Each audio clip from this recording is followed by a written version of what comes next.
बच्चों में वंदना, आप सभी का मोस्ट वेलकम करती हूँ आपके अपने ही चैनल वंदना स्टडी क्लासेस। बच्चों हम लेकर आ चुके हैं त्रैमासिक परीक्षा 2021-22 के लिए कक्षा 12वीं रसायन शास्त्र के वेरी इंपॉर्टेंट क्वेश्चन। तो इस वीडियो में हम आपको बहुत ही ज़्यादा इंपॉर्टेंट क्वेश्चन बताने वाले हैं, क्योंकि ये क्वेश्चन जो हम बताएंगे इनके आपको 80% से 90% तक आने के चांसेस हैं। तो सारे क्वेश्चन आपको अच्छे से तैयार कर लेना बच्चों। आज आपका पेपर है, एकदम बढ़िया तैयार करके जाना है आपको, ठीक। तो वीडियो लास्ट तक देखिएगा, इसमें आपको ऑब्जेक्टिव 2 अंक की 3 अंक की सारे क्वेश्चन करवाए जाएंगे। तो वीडियो को अंत तक देखिएगा। अगर वीडियो पसंद आए तो वीडियो को लाइक कर लीजिएगा, चैनल को सब्सक्राइब कर लीजिएगा, अपने दोस्तों को ज़्यादा से ज़्यादा शेयर जरूर करिएगा। तो बच्चों कुछ इस तरह से पेपर आने वाला है, 2.5 घंटे का। पूर्णांक रहेगा आपका 80 अंक का। इसके बाद निर्देश दिए रहेंगे, ये निर्देश आपको पढ़ने हैं। चलिए अब देख लेते हैं। चलिए पहले देखेंगे ऑब्जेक्टिव। तो ऑब्जेक्टिव बच्चों आपके 32 अंक के क्वेश्चन आने हैं, तो 32 अंक आपको पूरे कंप्लीट करने हैं। तो जितने क्वेश्चन हम बताएं उतने पूरे आपको अच्छे से तैयार करके एकदम रट के जाना है, ठीक। तो सारे क्वेश्चन की PDF अगर आपको चाहिए तो आप गूगल पर सर्च करिएगा vandanaclasses.com, vandanaclasses.com। तो वहाँ पर आपको पूरी ये सॉल्यूशन की PDF मिल जाएगी, ठीक। जैसे आप सर्च करेंगे तो वहाँ vandanaclasses.com में ये पूरी PDF आपको मिल जाएगी। तो चलिए अब स्टार्ट करते हैं। Question number first, unit cell का घनत्व है, ठीक। यूनिट सेल का घनत्व का सूत्र क्या होता है? ये होता है ZmA⁻⁴ ठीक। तो ये फॉर्मूला आपको तैयार कर लेना है। इसके बाद आपका क्वेश्चन नंबर 2 है, फ्रैंकल दोष के कारण आयनिक ठोसों का घनत्व, ठीक।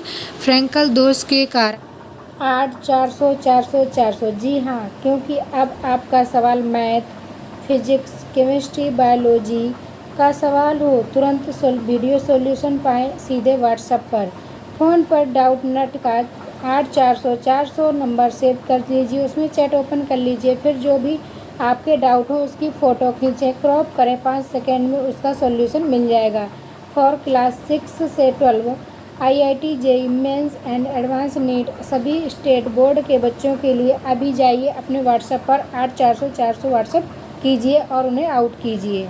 लिंक कारण आयनिक ठोसों का घनत्व कितना कैसा रहता है?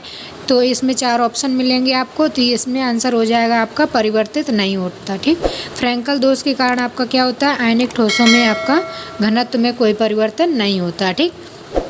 चलिए नेक्स्ट क्वेश्चन देखते हैं। विद्युत का सबसे अच्छा सुचालक है। विद्युत का सबसे अच्छा सुचालक क्या है? तो इसका हो जाएगा ग्रेफाइट। ग्रेफाइट में सबसे जल्दी आपकी धारा प्रवाहित होती है, तो सबसे अच्छा सुचालक आपका ग्रेफाइट माना जाता है, ठीक। चलिए नेक्स्ट क्वेश्चन है आपका 4th नंबर, NaCl में किस प्रकार का विद्युत बिंदु दोष पाया जाता है, ठीक। तो आपका शॉटकी दोष और फ्रैंकल दोष 2 प्रकार के दोष होते हैं। तो आपका जो NaCl होता है, NaCl में आपका शॉटकी दोष पाया जाता है, ठीक। शॉटकी दोष क्या होता है? इसमें आपका कोई जो आयन या परमाणु होता है वो अपने स्थान से दूसरे स्थान में चला जाता है, ठीक। तो ये आपका शॉटकी दोष के अंतर्गत आता है। इसमें आपका नेक्स्ट क्वेश्चन 5वां, हीरा है एक, ठीक। तो हीरा क्या है? ये एक सहसंयोजक ठोस है। क्या है? सहसंयोजक ठोस है, आपको याद कर लेना है। नेक्स्ट बच्चों क्वेश्चन नंबर 6, काया केंद्रित घनी जालक की समन्वय संख्या होती है। तो काया केंद्रित घनी जालक की समन्वय संख्या कितनी होती है? ये होती है 8। अगर बच्चों आपने अभी तक हमारा टेलीग्राम ग्रुप ज्वाइन नहीं किया तो टेलीग्राम ग्रुप जरूर ज्वाइन कर लें। टेलीग्राम ग्रुप पर आपको पूरी PDF सेंड कर दी जाएगी। काफ़ी बच्चों ने ज्वाइन कर लिया है, अगर आपने नहीं किया है तो जल्दी से कर लीजिएगा, वहाँ पर आपको ये PDF भी मिल जाएगी, ठीक। नेक्स्ट क्वेश्चन है बच्चों आपका 7 नंबर, सीजियम क्लोराइड आपका क्रिस्टल की अंतरा आयनिक दूरी होती है। तो सीजियम क्लोराइड CaCl, तो ये आपका इसकी पूछा गया है अंतरा आयनिक दूरी कितनी होती है? तो ये होती है √39/2, ठीक। तो इसका आंसर आपको तैयार कर लेना है। नेक्स्ट है आपका शुष्क बर्फ है। तो इनमें से बताना है आपका शुष्क बर्फ कौन है। 4 ऑप्शन दिए रहेंगे, तो उसमें आपको आणविक क्रिस्टल आपको बता देना है, ठीक। नेक्स्ट है आपका क्वेश्चन नंबर 9, क्रिस्टल में चालकता उत्पन्न करने हेतु अशुद्धि मिलाने की क्रिया कहलाती है। जब किसी क्रिस्टल में चालकता उत्पन्न करने के लिए अशुद्धि मिलाई जाती है तो ये क्रिया क्या कहलाती है बच्चों? ये क्रिया आपकी डोपिंग कहलाती है, ठीक। तो डोपिंग आपको याद कर लेना है। क्वेश्चन नंबर 10 है, समचतुष्फलक सममिति के लिए त्रिज्या अनुपात की सीमा है, ठीक। समचतुष्फलक सममिति के लिए त्रिज्या अनुपात की सीमा कितनी है? तो ये हो जाएगी 0.225, ठीक। इसके बाद देखेंगे next 11 number question, NaCl crystal की संरचना कैसी होती है। तो NaCl जो होता है इसकी संरचना कैसी होती है आपको बताना है, ठीक। तो इसका आंसर हो जाएगा आपका घनी आकार की होती है। घन आपका इस तरीके का होता है। तो इसी तरीके से NaCl की आपकी संरचना होती है, ठीक। चलिए अब देखते हैं नेक्स्ट क्वेश्चन है आपका 12 नंबर। ब्रेग समीकरण लिखिए। तो ब्रेग समीकरण क्या होता है, डी ब्राउली समीकरण। तो n लैम्डा बराबर 2d साइन थीटा, ठीक, साइन थीटा। ये आपको याद कर लेना है, वेरी वेरी मोस्ट इम्पोर्टेंट है आपके प्री बोर्ड बोर्ड एग्जाम के लिए भी। तो ये आपको बिल्कुल रट के जाना है, ठीक। इसके बाद आपका 13 नंबर क्वेश्चन है, धात्विक क्रिस्टल के 2 उदाहरण दीजिए। धात्विक क्रिस्टल के 2 उदाहरण देना है। कौन कौन से धात्विक क्रिस्टल होते हैं, कॉपर और निकल, ठीक। नेक्स्ट है आपका क्वेश्चन नंबर 14, किस प्रकार के ठोस विद्युत चालक आघातवर्धनी और तन्य होते हैं, ठीक। किस प्रकार के आपके जो ठोस होते हैं उनमें विद्युत चालक और आघातवर्धनीयता का गुण होता है, ठीक। तो धात्विक चालक आपके कहलाते हैं। ये बच्चों आपके ऑप्शनल। चलिए अब देख लेते हैं 2 अंकी 3 अंक। बच्चों 2 अंकी और 3 अंकी क्वेश्चन देखेंगे। तो इसमें आपका पहला क्वेश्चन है 5 नंबर का, राउल्ट का नियम क्या है, ठीक। तो राउल्ट का नियम क्या है, राउल्ट के नियम की परिभाषा और आपको सूत्र निगमन पूरा करना है, ठीक। तो ये आपका 3 नंबर का आ सकता है। तो वेरी वेरी मोस्ट इंपॉर्टेंट है, इसको आपको ज़रूर तैयार कर लेना है। हो सकता है पेपर में आपको आज देखने को मिल जाए। तो ये आपका वेरी इंपॉर्टेंट है, आप राउल्ट का नियम पूरा आपको तैयार करके जाना है, ठीक। तो राउल्ट का नियम क्या होता है, राउल्ट के नियम के अनुसार किसी विलायक में अवाष्पशील विलेय पदार्थ मिलाने पर प्राप्त विलयन के वाष्प दाब का अपेक्षित अवनमन उसमें विद्यमान विलेय पदार्थ के मोल प्रभाज के बराबर होता है, ठीक। तो ये परिभाषा आपको लिख देनी है। इसके बाद ये आपका सूत्र लिख देना है, P0 माइनस PS P0 बराबर n upon small n plus capital N, ठीक। जहाँ आपका P0 और PS क्या है, क्रमशः विलायक और विलेय की आपके क्या है, वाष्प दाब है, और स्मॉल n कैपिटल N आपके विलेय और विलायक के आपके अणुओं की संख्या है, ठीक। अगर विलयन ज़्यादा तनु हो, विलयन अति तनु हो, तब n स्मॉल n का मान आपका कैपिटल N की अपेक्षा बहुत कम हो जाता है, तब ये आपका ये फार्मूला बन जाएगा। तो ये आपको तैयार कर लेना है, ठीक। इसके बाद बच्चों आपका नेक्स्ट क्वेश्चन मिल सकता है, लैंथेनाइड तथा एक्टिनाइड में अंतर बताइए। लैंथेनाइड और एक्टिनाइड में क्या अंतर होता है, दोनों में डिफरेंस आपको बताना है, ठीक। पहला पॉइंट आपको बताना है, लैंथेनाइड क्या होते हैं, श्रेणी के तत्वों का अंतिम इलेक्ट्रॉन 4f कक्षक में प्रवेश करता है। जो आपके एक्टिनाइड होते हैं इस श्रेणी के तत्वों का आखिरी इलेक्ट्रॉन आपके 5f कक्षक में प्रवेश करता है, ठीक। तो इसका आपका 4f कक्षक लास्ट होता है और आपका एक्टिनाइड का 5f कक्षक लास्ट होता है। इसके बाद देखेंगे 2 नंबर आपका पॉइंट, 4f के इलेक्ट्रॉनों की बंधन ऊर्जा तुलनात्मक रूप से कम होती है। जो 4f इलेक्ट्रॉनों की बंधन ऊर्जा होती है वो तुलनात्मक रूप से कम होती है, और 5f के इलेक्ट्रॉनों की बंधन ऊर्जा 4f के इलेक्ट्रॉनों की तुलना में अधिक होती है, ठीक। तो ये आपको कर लेना है।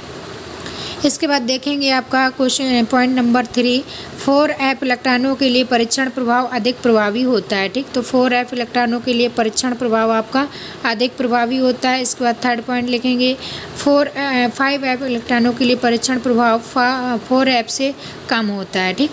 इसके बाद आपका 4 पॉइंट लिखना है, संकर यौगिक बनाने की प्रवृत्ति इन तत्वों की बहुत कम होती है।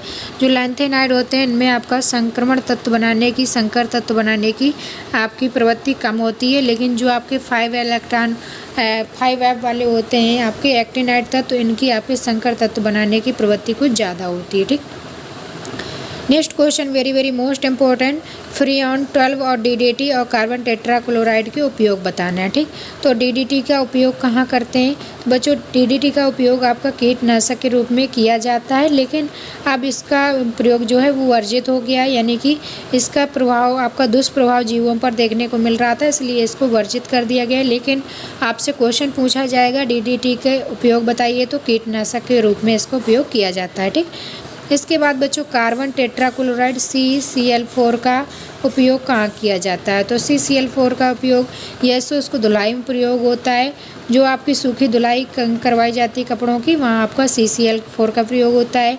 इसके बाद आपका औषधियों के हुकवार में कीटनाशक के रूप में, ठीक, औषधियाँ बनाने में कीटनाशक के रूप में इसका CCl4 का उपयोग किया जाता है।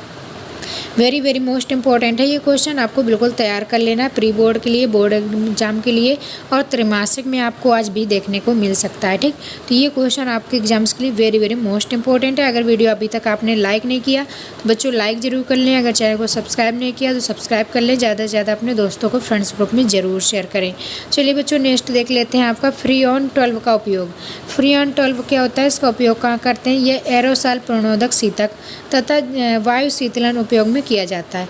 तो ये ठंडा करने में, हवा को ठंडा करने में किया जाता है, एरोसॉल प्रणोदक के रूप में किया जाता है। ठीक, इसके बाद next question very very most important, unit cell के घनत्व का सूत्र लिखिए। तो यूनिट सेल का रो बराबर होता है m/z A⁴ ठीक, तो ये आपको फॉर्मूला लिख देना है, जहां आपका m द्रव्यमान है, a आपका कोर की लंबाई है, z आपकी परमाणु प्रति इकाई सेल है, Na आपका एवोगाड्रो संख्या है। इस तरीके से आपको यूनिट सेल का सूत्र और इसके प्रतीक भी लिख देने हैं। ठीक, अब चलिए देख लेते हैं नेक्स्ट क्वेश्चन आपका आ सकता है, फ्रैंकल दोष तथा शॉर्टकी दोष में अंतर बताइए। फ्रैंकल दोष क्या होता है, शॉर्टकी दोष क्या होता है, दोनों में डिफरेंस आपको बताना है। चलिए देख लेते हैं।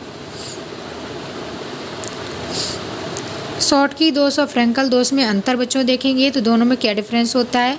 शॉर्टकी दोष होता है यह परमाणु अथवा आयनों के अपने सामान्य क्रिस्टल स्थानों से विलुप्त होने के कारण उत्पन्न होता है। ठीक, तो ये आपका जब कोई परमाणु आपका अणु विलुप्त हो जाता है तब शॉर्टकी दोष होता है, और फ्रैंकल दोष होता है यह तब उत्पन्न होता है जब कोई परमाणु अथवा आयन अपने सामान्य स्थल से विस्थापित हो जाता है। जब कोई परमाणु अपने स्थान से गायब हो जाता है तो शॉर्टकी दोष होता है, और जब एक स्थान से आपका दूसरे स्थान में शिफ्ट हो जाता है तो ये आपका फ्रैंकल दोष कहलाता है। तो इस तरीके से आपको पहला पॉइंट लिख देना है। नेक्स्ट पॉइंट आपका शॉर्टकी दोष की उपस्थिति क्रिस्टल का घनत्व घटा देती है। जो शॉर्टकी दोष होता है उसकी उपस्थिति के कारण आपका क्रिस्टल का घनत्व क्या होता है, घट जाता है।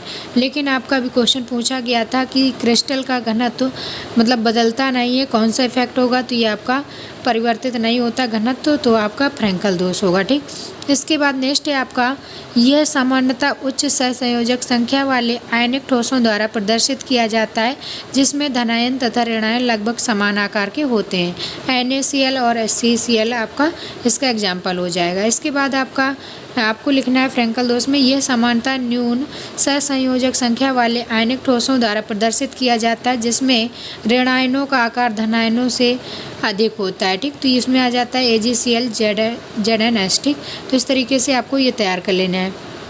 इसके बाद नेक्स्ट क्वेश्चन है आपका 10 number question, very very most important आपको देखने को मिल सकता है। ये क्वेश्चन जितने हम बता रहे हैं इनके आपके 90% आने के चांसेस हैं, तो सारे क्वेश्चन आप एक बार ज़रूर पढ़ के जाइएगा। इकाई कोशिका तथा क्रिस्टल जालक में परिभाषा देना है आपको। इकाई कोशिका और क्रिस्टल जालक क्या होते हैं, दोनों की डेफिनेशन देनी है। तो बच्चों चलिए देख लेते हैं। क्रिस्टल जालक और इकाई सेल की परिभाषा दीजिए, मात्रा कोष्ठक किसी एक उदाहरण का परिभाषित कीजिए। ठीक, तो क्रिस्टल जालक क्या होते हैं, इकाई सेल क्या होते हैं, दोनों की आपको परिभाषा देनी है। तो क्रिस्टलीय ठोसों में अवयवी कण तीनों विमाओं में एक नियमित और निश्चित ज्यामिति में व्यवस्थित होते हैं। अवयवी कणों की इस त्रिविमीय व्यवस्था को क्रिस्टल जालक कहते हैं। ठीक, तो ये आपको डेफिनेशन लिख देनी है। इसके बाद आपका इकाई सेल क्या होता है, क्रिस्टल जालक का वह छोटा भाग जो संपूर्ण क्रिस्टल का प्रतिबिंब हो, एका कोष्ठिका या मात्रा कोष्ठिका या आपका इकाई सेल। तो ये आपको कई नामों से पूछा जा सकता है, एका कोष्ठिका की परिभाषा या फिर मात्रा कोष्ठिका की परिभाषा या फिर इकाई सेल। ठीक, तो आपके किसी भी रूप में इसकी परिभाषा आपके पूछी जा सकती है किसी भी नाम से, तो आपको याद रखना है। क्रिस्टल जालक क्या होता है, वह छोटा भाग जो संपूर्ण क्रिस्टल का प्रतिबिंब हो, एका कोष्ठिका या मात्रा कोष्ठिका इकाई सेल कहलाता है।